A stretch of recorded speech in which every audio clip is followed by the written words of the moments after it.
So, why is this the crypto that I intend to hold until everything or nothing? Why is this the hill that I intend to die on?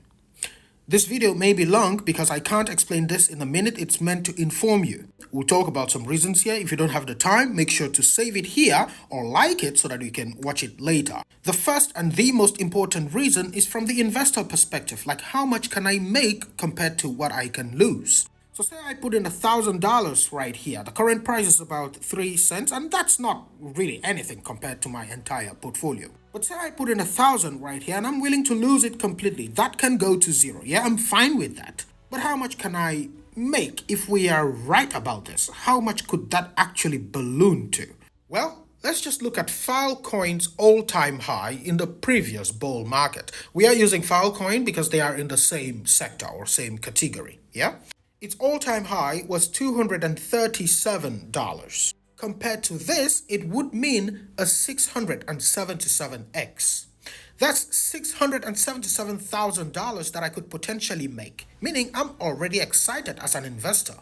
So the question is that now possible just from tokenomics? Well, given the tokenomics here, even at fully diluted market cap, which is factoring in the maximum supply, the market cap, if it were to reach Filecoin's previous all-time high, would be about 23.7 billion. If the circulating supply were to stay the same, which it will not because it's a mining coin, more coins are being introduced into the market. If this were to stay the same, then the market cap, if it were to reach Filecoin's previous all-time high, will be 16.3 billion, which are both possible. Cardano reached 94 billion last cycle without smart contracts. So just from the tokenomic perspective, we can achieve that figure. So just from this calculation, you see why I am ready to lose 1,000 to potentially make 600,000. You see the reasoning, yes? The next question is the value proposition here better than that of Filecoin or other storage or deep-in cryptos? And the simple answer is yes. Let's start with the founder. The founder founded the cloud team for MindGeek. Now, MindGeek was the parent company of these guys, and the cloud team for this was founded by the founder of this, Stratos. And the founder here has about 20 years of experience in this, so I wouldn't find anybody better placed to do this. He founded Stratos. So what is Stratos exactly? What is this stuff really about? In the most basic way, you can think of Stratos as a blockchain for decentralized data storage and computation. That's the most basic definition for this stuff. Now, just from this alone, Filecoin falls short of this and this. Filecoin only does this. An example of this blockchain here is something like Ethereum. You can have Ethereum, Solana, Cardano. They are all blockchains, yeah, for decentralized applications. So we have the blockchain layer here.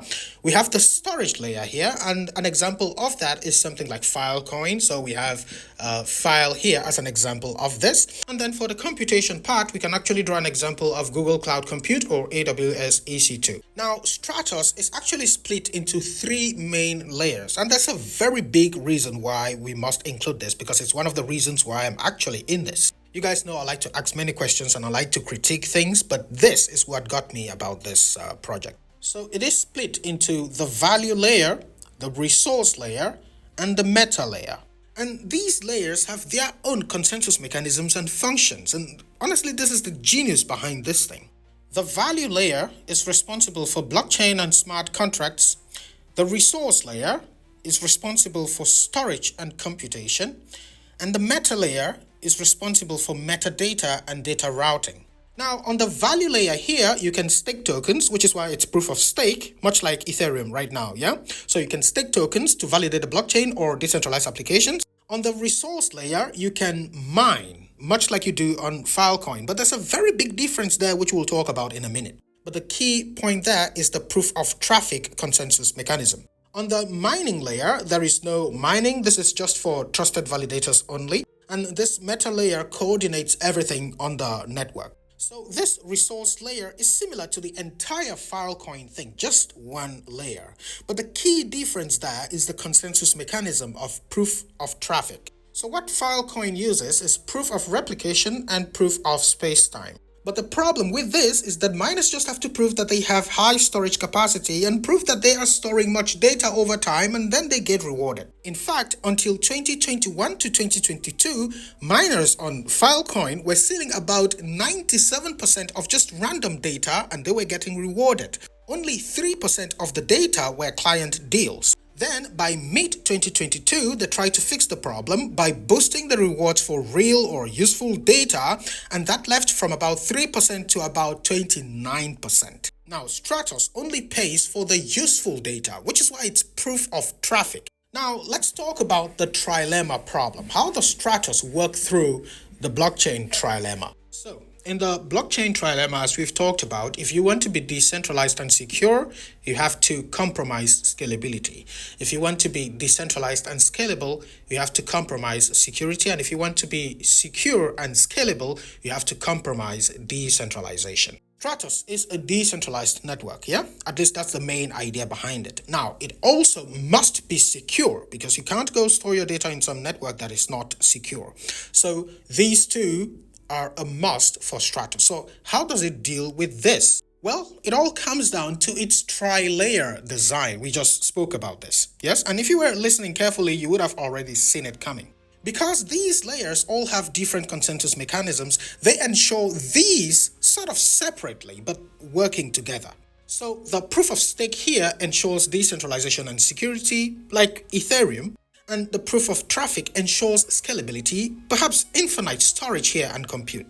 And this ensures efficiency of the entire network, just like we discussed before. This is why I say this thing is genius. Now, how about the 51% attack? How secure is Stratos? Because on Bitcoin, if you can corrupt more than 51% of the entire network, you'll take over. Yeah? What about Stratos? How many percent can this thing actually resist? Well, it turns out that on Stratos, you need above 67% control to compromise the network. And that's because of a consensus mechanism called practical Byzantine fault tolerance. I explained these consensus mechanisms some time ago and it got like 200 views. Many people weren't interested in them, but those are the things that you need to understand if these things can actually work.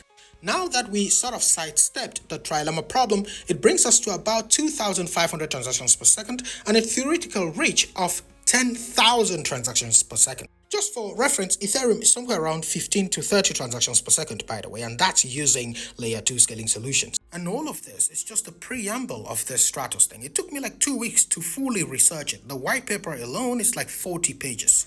I understand that in crypto, most people are not here for the tech, and in some cases, that would be me as well. But this is a very young industry. Bitcoin left from zero to now $110,000. It will not be the last thing to do such a thing. There is another Bitcoin out there lingering in the abyss, and in another 15 years, we'll be like we used to see this at about 0.3 cents. My whole idea is that there will most likely not be anything that beats Bitcoin in the payment sector. But that's not the only sector in crypto. I have no doubt that the next Bitcoin or the next utility crypto will come from the DePIN sector. Just in case you don't know, DePIN means decentralized physical infrastructure networks. I believe in the near future or in the distant future, so many people will start getting concerned about their data. We have the likes of Oracle, Amazon's AWS that are the kings in that sector right now. I think that will eventually go into the decentralized space. And of course, when it goes, the money will follow it. Bitcoin gave us an alternative to banks, yeah? So you don't really need to keep your money in the bank and you don't need to consult the bank before sending money to somebody. You could send the money to that person and no one else knows about it. No third party. But what about our data? Because they practically know everything about us through our data. We, individuals and even institutions, need third parties with data. But I think that too will be decentralized. So all these things make me believe that this Stratos will be it. Of course, do your own research or ask me questions, I'll make sure to answer.